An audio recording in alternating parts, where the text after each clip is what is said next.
Bonsoir à toutes et à tous.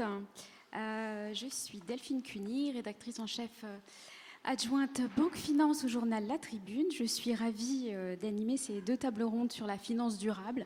Alors, effet de mode ou tremplin pour l'économie de demain? C'est la question que l'AMF a voulu mettre en débat ce soir. Alors, on a eu une bonne entrée en matière avec Sven Giegold, qui est entré dans le vif du sujet, en parlant tout de suite de taxonomie, de nucléaire, des sujets qu'on aura l'occasion d'aborder. Alors, évidemment, la finance a un rôle crucial à jouer dans la transition de nos économies vers un modèle plus durable. Nous avons la chance de réunir ce soir des acteurs clés de cette transition et de son financement, un émetteur, un financeur, une agence de notation et un régulateur, pour débattre des enjeux, des défis de cette transition, de la façon de l'accompagner et de l'encadrer. Alors Myriam Durand, bonsoir. Vous dirigez le bureau de Paris de l'agence notation Moody's. Vous supervisez aussi le département de notation des entreprises non financières dans le monde. Isabelle Kocher, bonsoir. Vous êtes directrice générale du groupe Engie. Laurent Mignon, bonsoir. Vous êtes président du directoire du groupe BPCE, Banque Populaire Caisse d'Épargne. Et Robert Ophel, le président de l'autorité des marchés financiers. Je le rappelle pour ceux qui auraient raté le début ou qui seraient ici par hasard. La transition zéro carbone, c'est le grand virage stratégique pris par Engie il y a 3 ans environ. Alors expliquez-nous, Isabelle Kocher, comment engage-t-on cette conversion chez un groupe d'énergie diversifié qui a plus de 150 ans d'historique? Comment on définit la trajectoire? À quel rythme on sort des actifs qui ne peuvent pas être convertis? Bonsoir à tous. Alors, le secteur de l'énergie, il est aux premières loges, évidemment, de la transition zéro carbone, puisqu'il est, vous le savez tous, il est le premier émetteur de CO2 du monde, tout simplement parce qu'il alimente en énergie l'ensemble des acteurs, donc par définition. Et Engie, dans ce secteur, en tant que l'un des tout premiers producteurs d'énergie mondiale, était évidemment l'un des tout premiers émetteurs de CO2 du monde, numéro 3. Nous sommes un groupe qui a eu une histoire proprement extraordinaire de conquête internationale. Nous sommes très fiers d'avoir bâti plus de 60 gigawatts de puissance un peu partout dans le monde et en grande partie dans les pays émergents, donc d'avoir vraiment participé à construire ces infrastructures énergétiques. Simplement, nous l'avons fait avec les technologies disponibles, c'est-à-dire avec des technologies carbonées. Et nous nous sommes retrouvés donc progressivement un peu décalés et de plus en plus par rapport à cette préoccupation montante du réchauffement et de la prise de conscience qu'on devait effectivement absolument changer de modèle. Et ça se voyait dans nos chiffres d'ailleurs. On a démarré en 2011-2012 une spirale très baissière qui se voyait assez durement dans nos métriques. À quelques niveaux que vous les preniez, on était un groupe encore en situation de générer un résultat, mais on a perdu en 3 ans le tiers de notre résultat net, si vous voulez. Donc c'est quand même une dynamique qui était assez dure. Et la tentation d'une organisation, d'ailleurs, quand tout ça démarre, c'est de se dire, bon, ça va revenir, ça va passer, on va gérer mieux, bon. Et puis on a compris que c'était un changement de paradigme assez fondamental qui était devant nous. Et nous avons, au fond, évalué nos options. Il y a toujours l'option de prolonger un cran plus loin le modèle et de jouer la fin de cycle et devenir un peu l'agrégateur, puisqu'on était premier producteur d'électricité thermique au monde, on pouvait se dire, on va devenir l'agrégateur de toutes ces capacités qui vont être nécessaires encore 10 ou 15 ans. Puis il y avait un autre scénario qui était de dire, on a une empreinte internationale très forte, on est l'un des seuls acteurs vraiment internationaux dans ce secteur. On peut essayer de reconvertir cette présence en devenant au contraire le leader de la transition énergétique et le leader de la transition zéro carbone. Alors on a pris 12 mois pour peser nos risques et puis nous avons décidé de nous lancer là-dedans en prenant un parti qui était de dire le point critique le plus aigu de la transition zéro carbone, c'est pas, je vais peut-être vous surprendre, mais c'est pas de décarboner le mix. Il faut le faire, mais c'est faisable. Le plus compliqué, c'est que ce soit abordable pour les clients. Et ça, je pense que c'est une préoccupation qui est un peu plus aiguë encore chaque jour. Le fait est que l'énergie décarbonée, elle est plus chère que l'énergie carbonée à l'unité. Vous prenez ça par l'angle que vous voulez, soit parce qu'il y a une taxe carbone qui vient se loger progressivement sur l'énergie carbonée, soit parce que on construit du renouvelable, mais une batterie, parce que le renouvelable c'est intermittent, et puis d'ailleurs il faut un peu plus de souplesse dans le réseau, donc ce sont des investissements complémentaires. Donc au total, un mégawattheure décarboné, ça coûte plus cher qu'un mégawattheure carboné. Et donc ça veut dire que si on ne fait que décarboner le mix, ça fait une facture d'énergie qui augmente. Et ça, c'est pas supportable. Enfin, on le voit, hein, d'ailleurs. C'est frappant de voir que cette tension qui monte sur les prix de l'énergie est une espèce de confrontation quasiment générationnelle entre fin du monde, fin du mois. Les jeunes qui défilent dans la rue le vendredi pour dire attention, fin du monde, et le lendemain, les gilets jaunes disant oui, d'accord, mais fin du mois. Et les deux sont vrais. Donc notre parti pris, ça a été de dire on va devenir un champion, non plus de la production d'énergie, on continue à en faire, mais notre premier métier est devenu d'aider nos clients à consommer moins d'énergie et d'être payés pour ça.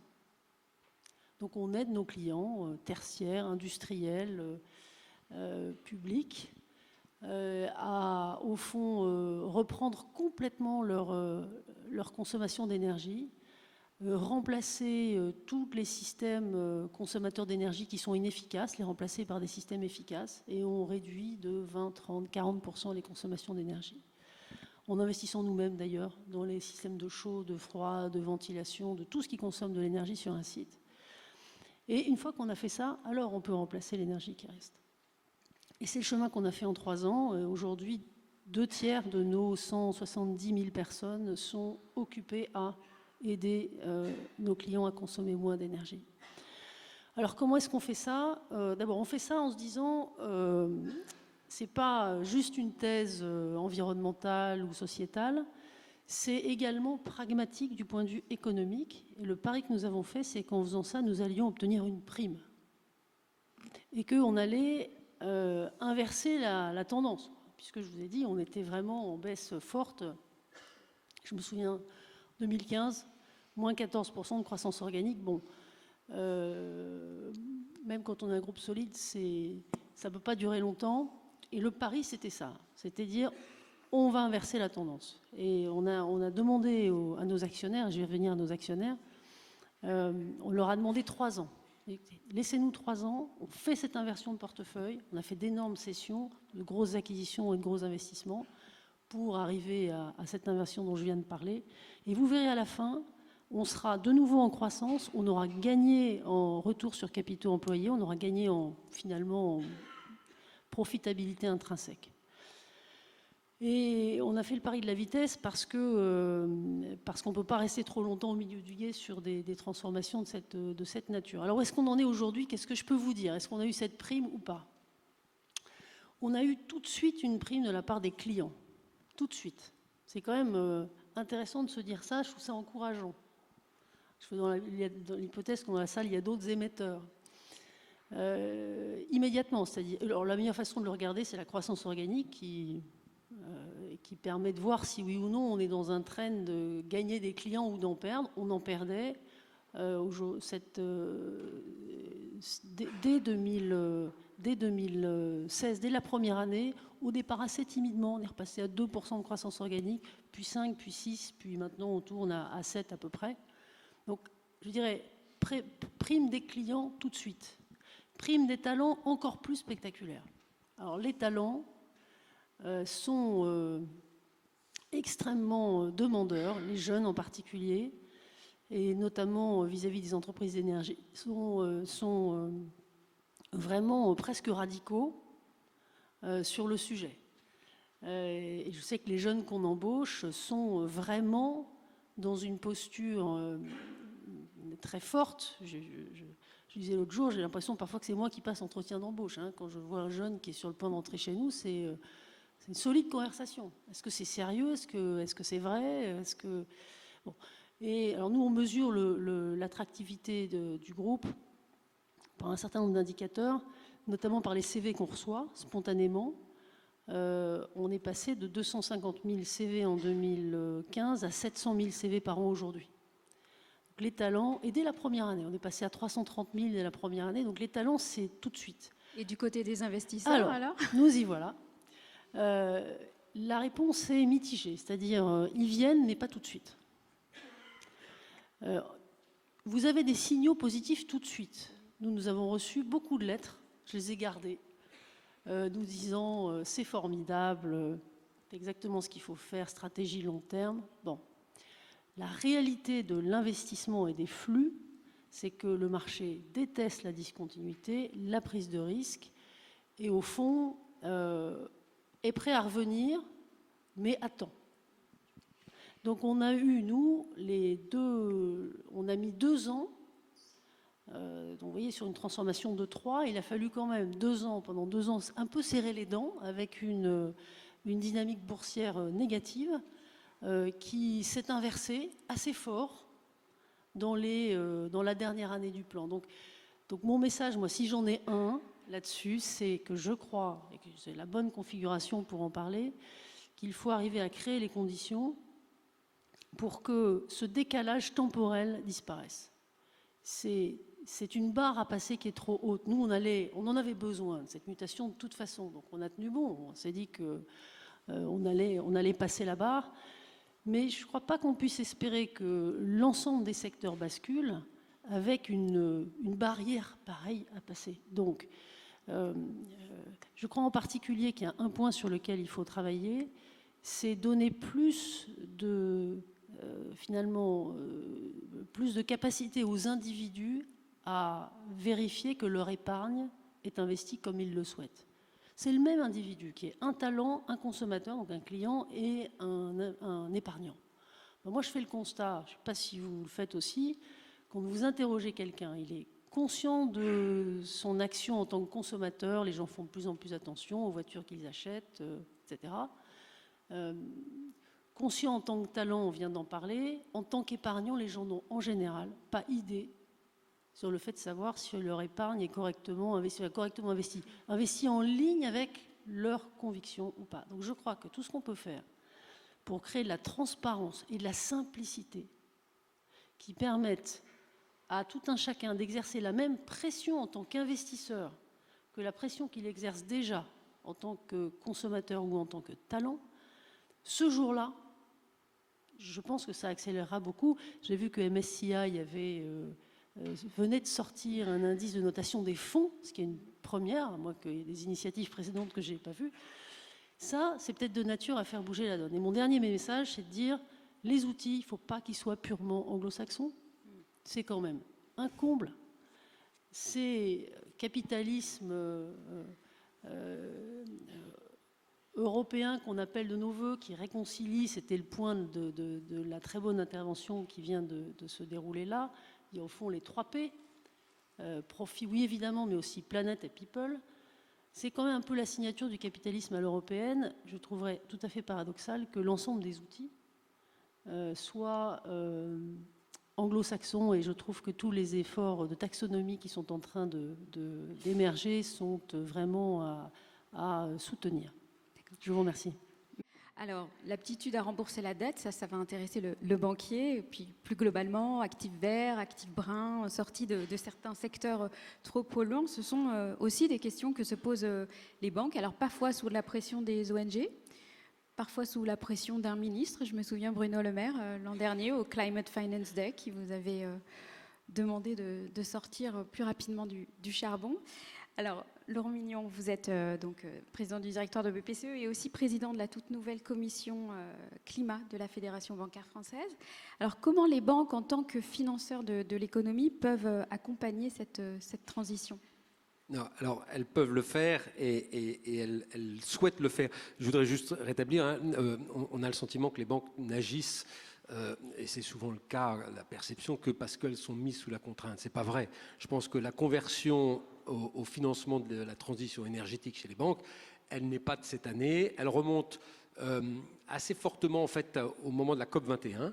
C'est, je crois, le moment où la prise de conscience réelle est passée d'un phénomène un peu de greenwashing, de période où tout le monde exprimait qu'il voulait être vert, à un vrai sentiment qu'il y avait une vraie transition, qu'il y avait une vraie nécessité sociétale, et puis que ce mouvement-là de changement profond allait avoir lieu, et que les banques françaises, plus que les autres, je crois, se sont engagés assez résolument dans leur politique vers le financement de cette transition énergétique. Alors, elles l'ont fait plus ou moins chacun avec sa propre vision, mais encore une fois, je crois que les banques françaises aujourd'hui, et là je parle pour toutes les banques françaises, sont parmi les plus engagées en la matière, après ou avec les banques hollandaises dans le monde. Une vision relativement volontariste. Alors, elle se fait d'abord par des principes. Toutes les banques françaises ont adhéré au principe des Nations Unies pour l'environnement. 4 d'entre elles récemment viennent de signer le Collective Commitment to Climate Action qui a eu lieu lors de la réunion encore des Nations Unies en septembre dernier. Voilà, donc tout ça c'est des principes. Elles travaillent beaucoup avec la CPR, avec les autorités, de manière à regarder quels sont les éléments qu'elles peuvent prendre pour justement répondre aux souhaits exprimés notamment par le ministre Bruno Le Maire sur la finance verte, un sujet sur lequel il s'engage fortement et à raison. Par ailleurs, elles sont notées et elles sont plutôt, quand on les compare aux autres banques, notamment par Vigeo, qui est maintenant Moody's, mais les autres sociétés en notation extra-financière, elles sont bien notées par rapport à l'ensemble. Alors peut-être pas assez bien notées ou au bon niveau, mais elles sont bien notées en relatif. Bon, qu'est-ce qu'on peut faire? Surtout, on peut financer la transition et on peut financer les projets. C'est notre métier de banquier que de financer, et jamais un banquier n'a refusé de financer un bon projet. Pardon, mais nous souhaitons financer les bons projets d'énergie renouvelable, et aujourd'hui, les banquiers le font beaucoup. C'est 37 milliards à fin 2018 que le secteur a financé. C'est 41% de croissance par rapport à 2016. Donc c'est des vrais chiffres. Et quand vous regardez les banques françaises qui sont très actives, elles sont parmi le top 10 dans les émetteurs de green bond, dans les arrangeurs d'obligations vertes et dans les prêts verts. Donc on est très actif dessus. Vous dites un banquier ne refuse jamais de financer un bon projet, mais est-ce qu'un banquier renonce à faire du business? Est-ce qu'il finance encore des clients dont l'essentiel du chiffre d'affaires est dans les énergies fossiles, par exemple? C'est un des vrais sujets, c'est de savoir le débat, d'ailleurs, exclusion-transition. Le premier sujet qui a été pris dans l'exclusion, c'est le sujet de la source d'énergie la plus polluante, qu'est le charbon. Et assez tôt, les banques ont décidé de sortir des financements directs du charbon, de projets de charbon. Ça, c'est des engagements qu'ont pris les banques et des politiques qu'ont pris les banques. Nous, le groupe BPCE, on l'a pris en 2015. On a aujourd'hui, dans nos livres, il nous reste 200 millions de financements directs de projets charbon qui sont en train de mourir et qui auront complètement fini dans 3 ans. Donc, vous voyez, ça, c'est totalement marginal. Alors après vient le sujet du financement des entreprises, dont une proportion significative de l'énergie provient du charbon. Pas un projet charbon, mais alors, au départ, beaucoup d'entre nous, on a exclu les sociétés qui faisaient, enfin c'était notre cas et ça l'a été de beaucoup d'autres banques, qui avaient plus de 50% de leur production énergétique qui venait du charbon. Nous sommes passés là depuis le mois de juin à 25%.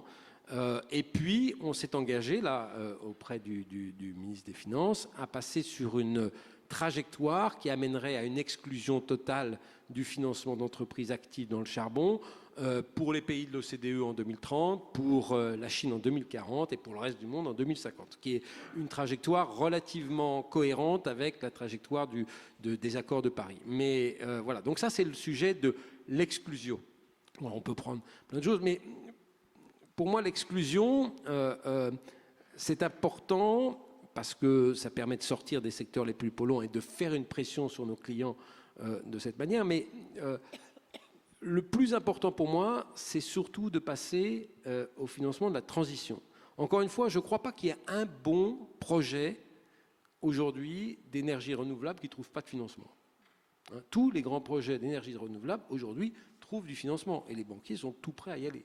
Et alors, il y a une autre question qui se pose. Est-ce que justement ce type de projet, c'est moins risqué dans votre bilan? Est-ce que le green, c'est moins risqué? Alors ça, c'est un grand débat qui n'est pas simple.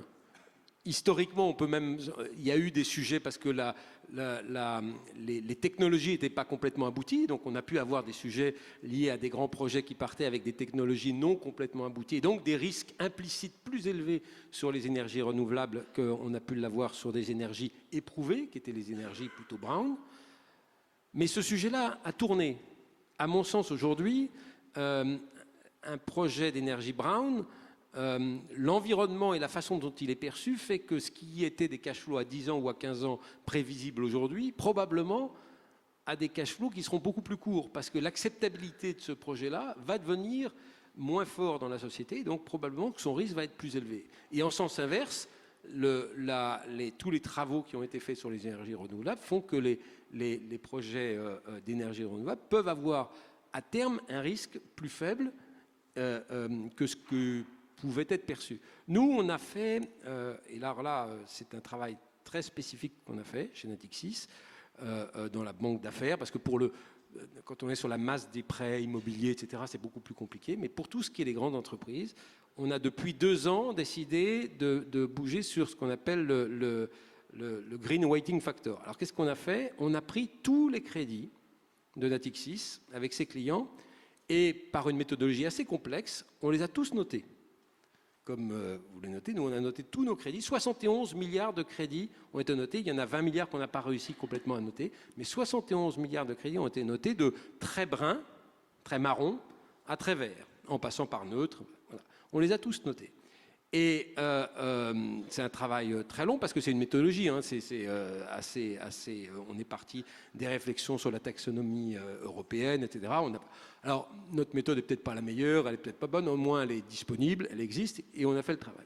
Et la deuxième chose qu'on fait, c'est qu'après, on donne, suivant la couleur, un avantage ou un inconvénient en termes d'encours pondéré aux crédits qui sont faits.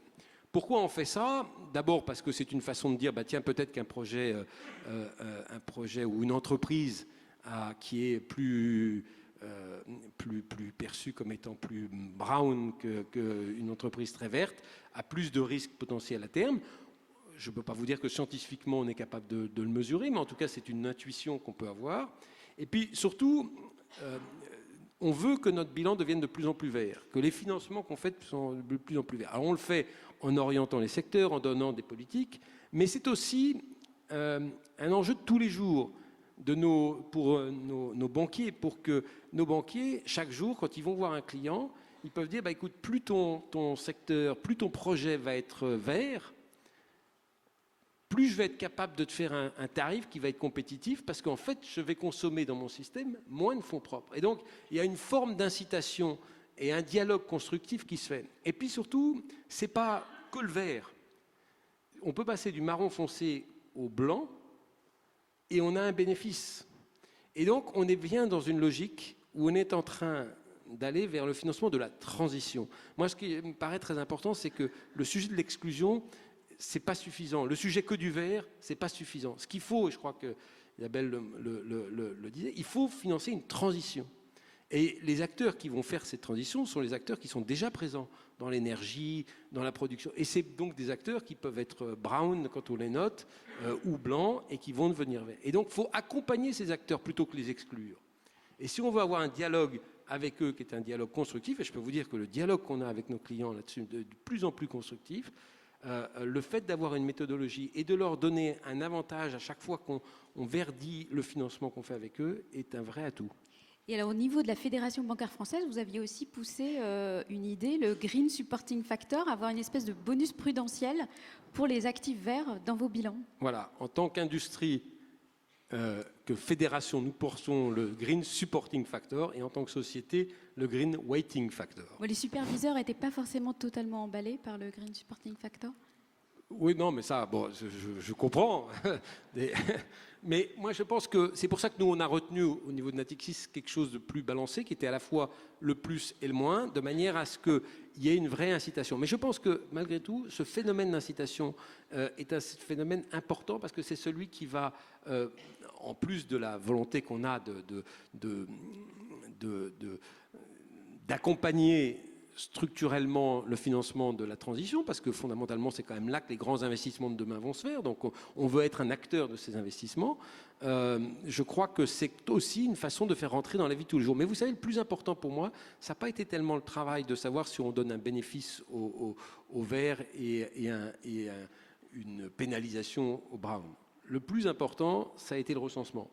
Et c'est ce travail de recensement. Le plus important, c'est que chaque nouveau crédit, on passe à travers une notation et que c'est à l'intérieur maintenant de nos systèmes. C'est donc de façon durable un des outils importants de décision d'un crédit aujourd'hui et sa notation et de savoir s'il renchérit ou il augmente ou pas le poids du vert dans notre bilan. Et ça, c'est très très important. Mais on en parle pour la banque. J'aurais pu vous donner un autre exemple sur la compagnie d'assurance. Isabelle, tout à l'heure, mentionnait de savoir si l'épargne, quand elle investit, est-ce qu'elle est bien investie. Une grosse partie de l'épargne des Français, elle est investie en assurance vie, et donc essentiellement dans des fonds en euros. Donc la transparence réelle d'un fonds en euros, c'est pas facile à voir. On a pris un engagement dans notre compagnie d'assurance de faire des investissements qui soient progressivement complètement compatible avec la trajectoire de 2%. Et donc, voilà, on est en train de transformer très profondément les actifs. 2% de réchauffement climatique. Et on est en train de transformer très profondément ces investissements.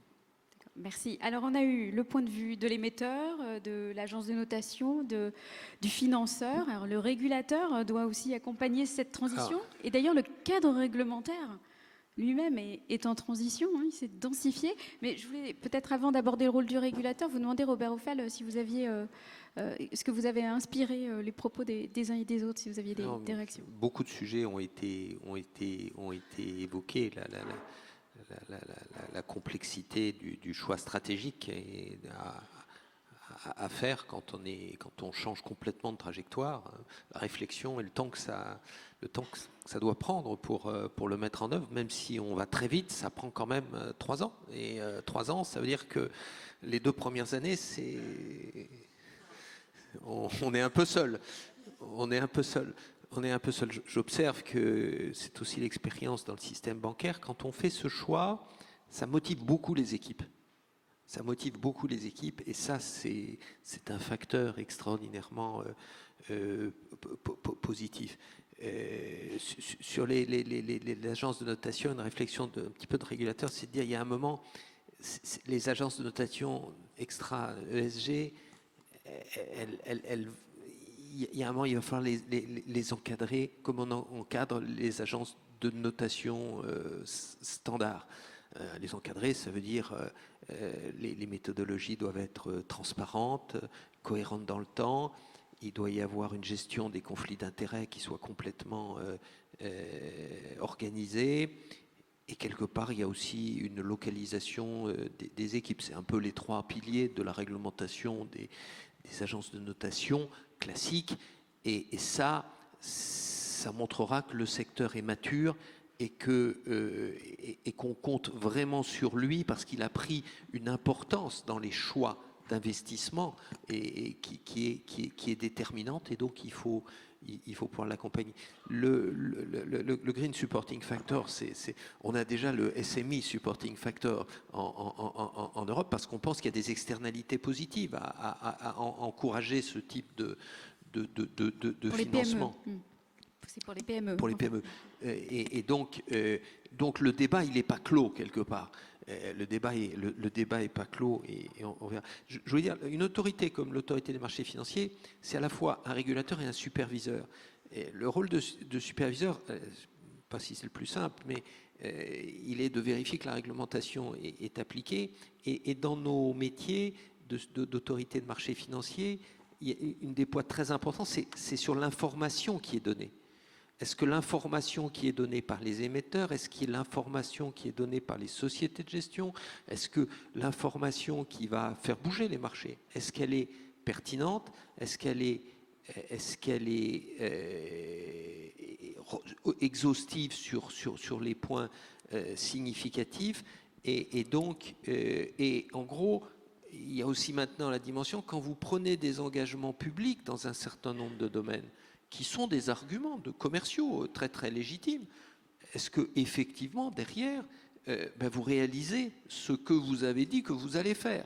Et parce que ça fait partie. Et ça, c'est une responsabilité directe du superviseur. Après, il y a la casquette du régulateur qui est là de dire, attendez, est-ce que la transparence, ça suffit ? Ou est-ce que dans un certain nombre de domaines, il faut mettre des standards ou des normes minimales ? Est-ce qu'un fonds peut s'appeler vert ? Est-ce qu'il ne faut pas quand même attendre un minimum de choses sur un fonds vert ? Est-ce que la pure transparence de dire voilà ce que je fais et je m'appelle vert, est-ce que ça suffit ? C'est pas certain quand même. Et je crois que en particulier, et on voit ça beaucoup avec les relations avec les épargnants. Les épargnants, on a tendance aujourd'hui à lui dire, à tout lui dire. Alors comme on lui dit tout, finalement, ça lui fait peur parce que il va pas, enfin il ne souhaite pas. Voilà. Ce qu'il veut, c'est avoir des éléments pertinents et pour avoir confiance dans un certain nombre de choses. Savoir donc en quoi il investit, c'est déterminant, mais avec un certain nombre de normes et de seuils minimaux. Et ça, c'est un travail pour le régulateur d'effectuer ça. Mais comme on l'évoque aujourd'hui, c'est très compliqué parce que la réglementation, elle ne peut pas être nationale. Elle est au minimum européenne. Si on attend l'Europe, et l'Europe va très vite sur ces sujets, Sven l'a expliqué tout à l'heure, franchement, l'Europe, mais c'est encore trop lent. C'est encore trop lent parce qu'aujourd'hui, toutes les entreprises développent leur propre communication extra-financière parce qu'elles ont compris que c'était très très important. Toutes les gestionnaires d'actifs sont en train de faire évoluer leur gamme de produits pour intégrer vraiment cette dimension-là. Et la taxonomie, elle est presque là, mais elle n'est pas encore là. Il y a un petit sujet qui bloque. Et la mettre en œuvre, ça ne va pas être facile. Hein, on verra ça tout à l'heure. Donc, il y a une dialogue complexe entre des régulateurs nationaux et des régulateurs européens. Nous pensons, et c'est ce que l'on a fait dans un certain nombre de domaines en France, que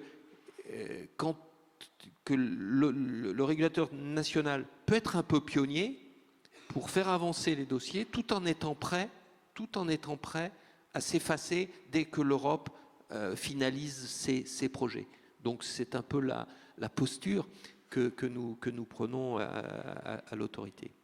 Isabelle Cochard, Engie en tant qu'émetteur, alors vous êtes notamment le plus grand émetteur corporate de green bonds, si mes chiffres sont bons. Je crois que vous avez émis pour plus de 8,75 milliards d'euros de green bonds. Alors, c'est quoi les avantages et les inconvénients ? Qu'est-ce que le régulateur, le superviseur peut faire en la matière ? Parce qu'on sait que les green bonds ne sont pas exempts de critiques.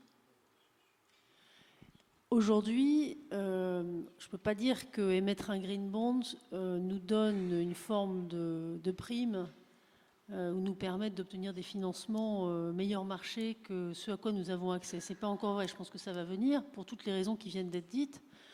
Dans le contexte de marché d'aujourd'hui, ça n'est pas flagrant, disons. Mais je pense que c'est le sens de l'histoire. Et puis pour nous, ça a été une manière aussi de, si je puis dire, d'enfoncer le clou, c'est-à-dire de démontrer qu'on avait dans notre flux de développement finalement plus que des projets verts ou de transition. En fait, je vous ai dit que notre premier métier, c'était devenu d'aider nos clients à économiser l'énergie. Donc là, pour le coup, c'est du vert. C'est-à-dire qu'il y a un abattement direct de CO2 à chaque fois qu'on fait ça. Et puis, on est resté un producteur d'énergie. Et là, on a trié très fort, c'est-à-dire qu'on a enlevé et arrêté donc toutes les productions d'énergie non convertibles à zéro carbone, et on a gardé soit ce qui est directement zéro carbone, soit ce qui est un jour convertible à zéro carbone. Et je dis ça pour rebondir un petit peu sur le sujet exclusion, transition. Je pense que c'est important c'est important évidemment d'encourager le vert et d'encourager aussi tout ce qui va le devenir ou qui peut le devenir. Sinon, je dirais la bascule, elle est trop dure pour la plupart de nos clients. Donc nous, très concrètement, on a gardé le renouvelable qu'on a poussé beaucoup, mais on a gardé le gaz. parce que le gaz est convertible au gaz vert. Et un des sujets, je pense, de la taxonomie, qui n'est pas encore complètement tranché, c'est jusqu'où ces énergies, pas encore vertes, mais qui vont le devenir, jusqu'où la taxonomie les soutient. Et là, je pense qu'il y a un sujet économique absolument majeur, parce qu'il y a des secteurs entiers qui seront disqualifiés ou pas, selon la réponse qui va être apportée à cette question-là. Il y a un débat sur le gaz, par exemple? Bien sûr, puisque le gaz est vu par l'Agence internationale de l'énergie, par tous les spécialistes énergétiques comme un facteur absolument indispensable. Déjà aujourd'hui en tant que gaz naturel, parce que comme le renouvelable est intermittent, il faut bien un élément flexible qui compense cette variabilité-là, cette volatilité-là. Et puis par ailleurs, il y a des filières qui se développent, d'hydrogène, de biogaz, etc., qui vont devoir prendre le relais de ce gaz naturel. Là, il y en a pour une dizaine d'années, voire un peu plus. Donc tout l'enjeu, c'est le bon réglage des outils tels que la taxonomie pour pousser au maximum la vitesse de bascule de ces énergies-là, qui ne sont pas encore complètement vertes, mais qui doivent le devenir, parce que sinon elles vont simplement disparaître de la photo finale. Laurent Mignon. Ce que j'attends du régulateur, oui. Ça pour nous encadrer, ils le font. Vous avez vu, il y a une ouverture mais je sur pense le que Green le Sporting sujet Factor. le sujet de la fixation de la norme est très important parce que et on essaye d'organiser tous on prend des engagements, on donne un certain nombre de données, et puis après on est comparé par des ONG, des acteurs qui arrivent avec plein d'autres chiffres, etc. Et donc ça rend un espèce de débat très confus. Et moi, alors chacun est dans son rôle, l'ONG veut faire pression, et donc elle maximise tel et tel point, et puis nous, en sens inverse, on met en avant les financements verts qu'on fait, etc. Plus on aura de transparence et plus elle sera structurée, et c'est pour ça que les initiatives qui ont été prises avec l'AMF, avec la CPR, pour créer des commissions qui permettent de définir un certain nombre de standards, et avec autour de la table à la fois des ONG, des émetteurs, des assureurs, des banquiers, de manière à ce que le standard sur lequel on discute soit quelque chose qui a été communément admis, accepté, et qui permette de bien mesurer ce que les uns et les autres font. On sortira de l'invective et on rentrera dans la réalité, c'est-à-dire regarder ce qui se passe réellement. Et ça, je pense que c'est important, parce que ce qu'on mesure bien, c'est ce qu'on fait bien. Et on a besoin de bien faire. Et je pense que les uns et les autres, on a l'intention, on a envie de participer, d'abord parce que c'est inéluctable, et puis parce que c'est une source, comme l'a très bien dit notre premier intervenant, c'est une source d'innovation et de développement de demain. Donc on veut être des acteurs de la transition énergétique.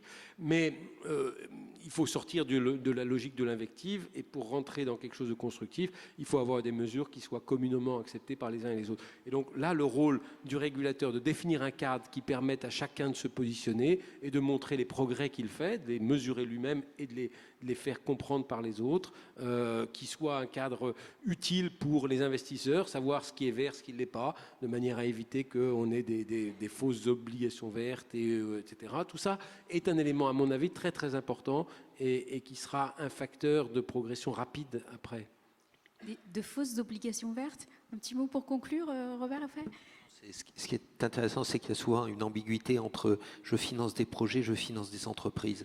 Et c'est quelque chose qui est un peu différent et qui doit être mesuré à l'aune. Le marché des actions, c'est pas la même chose que le marché de la dette. Et par ailleurs, la transition, le financement de projet, c'est mieux adapté au financement de la transition que l'autre l'aspect, mais il y a une dynamique assez complexe entre les deux. Il faut pas les mélanger. Ça appelle des réactions différentes, des normes différentes et un dialogue particulier. Mais voilà, il est en cours, et je pense qu'il est en cours de façon productive. Et encore une fois, moi, je crois qu'il y a l'urgence est forte, parce qu'on sent qu'il y a tout conduit à aller vite aujourd'hui. Tout conduit à aller vite, et ceux qui délivreront les premiers seront, à mon avis, auront un avantage très très fort dans les années qui viennent. Bon, merci, je crois que ce sera le mot de la fin de notre première table ronde. Il me reste à vous remercier. Je vous invite à applaudir nos intervenants.